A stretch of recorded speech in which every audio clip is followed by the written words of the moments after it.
Alright, today I'm gonna be explaining about tattoos and brandings. Cause I feel I should explain this because of course y'all know what tattoos are, but when we think of brands, we think of something about the colleges, what college students do and universities. But alright, with tattoos, I had my first tattoo when I was like 15, and my mom didn't know nothing about it until like the next month or so. But she knew something was wrong because I come home every day and I wear like long sleeves. My first tattoos was my nephew's name and my sister's name, my older sister's name. And I tried to hide it from her. When she found out, I don't know, it felt kind of strange. I didn't know what she would do, but you know, I was 15, so there wasn't really much she could take from me. I didn't really have much anyway. But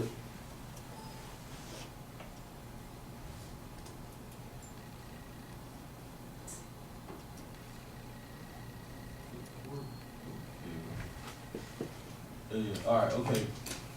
With brandings, the branding that you see with different fraternities, where they had like different big symbols burnt into their arms, it's actually not stripe branding.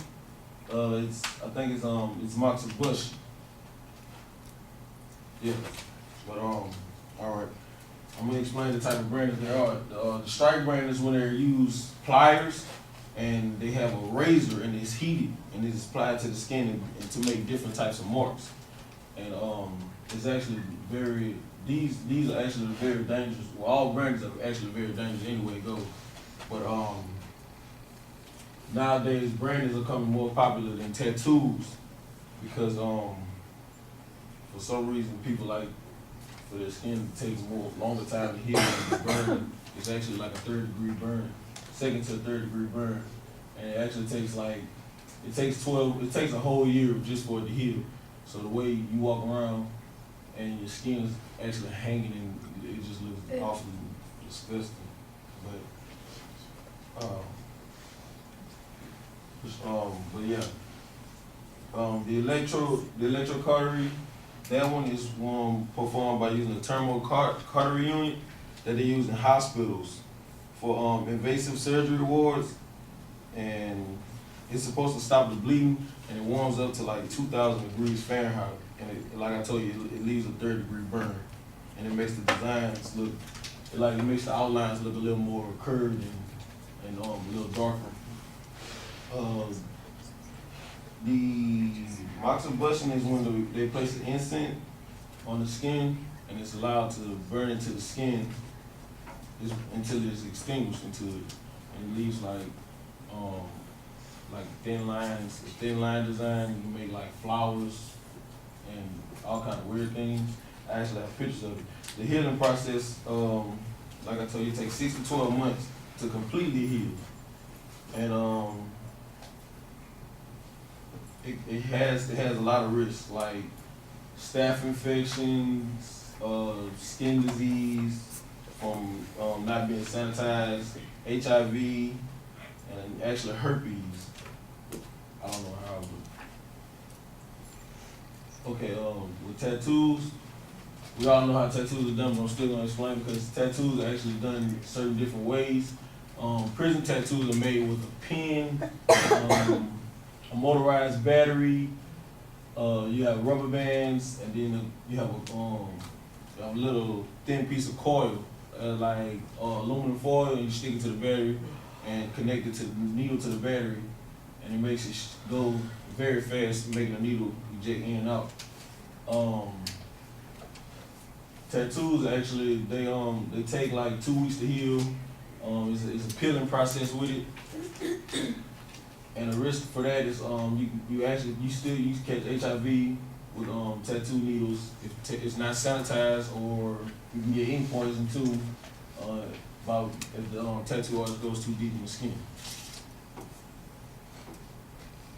This right here, this is stripe branding. Like I told you, this is the pliers right here, and this is a razor blade, and it's just making like lines or something. It means something, but he's just making it carving into the skin. This right here is the electrocautery machine that I was telling you about. And as you can see, she's burning lines and making a design into his leg here. As I told you earlier, the lines are very straight with this machine. It's like a pencil or a pen. And this is the other one, not electrocardiography. This is the moxibustion, and she's have a, I forgot what kind of star it is, but it's in there, but it doesn't sit off the skin. It's something like a tattoo, but it's actually a burn. This is the brand that can't really see it too good. This is the brand that we all think of when we think about branding. This is the one that actually raises the skin up, as when it heals, it raises the skin up, makes it look like you have cuts on your arm. And this is what a lot of college fraternities do, frat guys does. This right here is a very fancy tattoo gun that actually a lot of artists use, like a lot of top-notch artists. This is my chest tattoo, and I have needles to prove the type of lines, different needles for different type of lines in tattoos, for the thick ones and the shade one and the outline. And artists like Lil Wayne and people like probably like Baby, his CEO, they have a mad. They're really addicted to tattoos. Like, as you can see, he has no more body left over for a tattoo, so he goes and prints it on his face. And Baby, I couldn't get a good picture of him, but he has a galaxy of stars on his head. As you know, he's bald, and just not too good. Okay, this needle here is for the big shading parts and big outlines. On the tattoo that I showed you on my chest, is used for like the smoke and the shading on the faces and all the other designs. This one here is like for midway designs. You can use this one for outlining big like huge tattoos like on the back or something. And the little one, those two little ones are mainly used for shading on the outline. And then there's another needle, it's just one needle, and that's made for like when you want to do names, mainly thin, very thin outlines. And this needle actually has like 14 needles. It's actually 14 needles all in one. And that one is like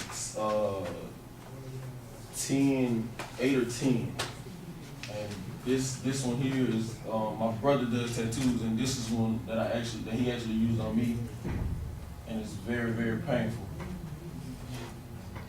And like I was telling you about the prison tattoos, this is actually a prison gun tattoo that a prisoner made with like I tell you, with the pen, the tape. Well, he's not using the foil, but he's using something else instead of it. But and that was a prisoner in prison. But this concludes my speech for today, and thank you for listening.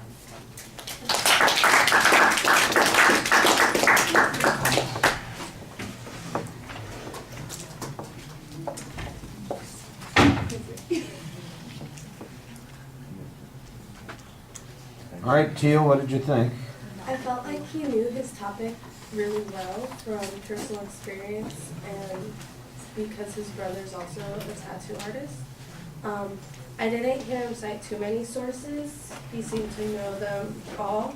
I wish the pictures went with his explanation of the different brandings instead of pointing them out after which type of branding it is. But he seemed like he was not that nervous. He seemed to be talking to the audience and not looking at his notes as much as, that much. But overall, I thought it was a good speech.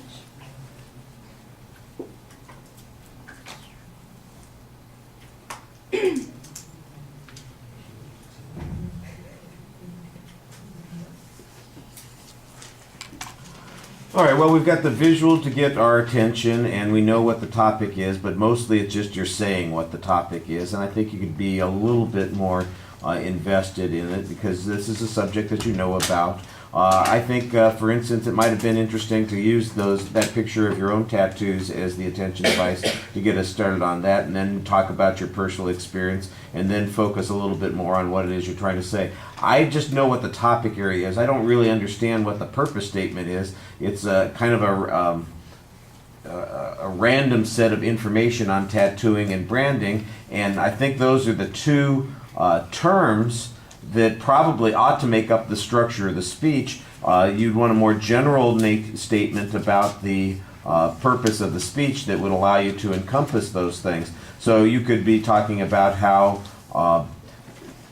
the techniques of body modification are becoming more popular, or what the process is that people use in modifying their bodies, and you're going to talk about two particular processes, tattooing and branding, and then keep them separate from each other and stick to that. It really feels like you're bouncing back and forth between, at 1 second you're talking about tattooing, then it's branding, and then we're back to tattooing, and here's a picture, and it just feels like it's jumbled together as a consequence, and it needs a lot more structure. Once you get to that string of images at the end, it turns a little bit into the slideshow narration that I was warning people about. You want to be careful about that. And Teal's being nice because she's, a good person, and your classmates, everybody wants you to do well. You are speaking sideways to the audience. You are not facing the audience. You're facing the door. And when you're not facing the door, you're facing the screen. And you need to talk to us more. You're not that way all of the time, but a substantial part of the time you're doing that. And it really takes us out of the speech. It's less, it's back to less about being you're the speaker and more about narrating the slideshow kind of thing. So that's a presentation thing that we'll talk about. I thought there was good information in the speech. It just needs a lot more structure to it. She did point out, for instance, that it seems strange that we're talking about branding at one point and all we get are some words on the page, and then 4 minutes later we finally get to see the images of branding, and I'm just wondering, well, why didn't those images get put together with what you were talking about earlier? It would make more sense, and it would be clearer what you were talking about. And that's just an illustration of what I'm saying. I think there's information in the speech, and it needs to be organized. That's the place where you've got the problem here. It's the organization issues. You've got good personal examples. I like the visual images that you have. They just need to be put together a little bit more. And then the delivery thing is, I think, a little bit problematic. All right, thank you.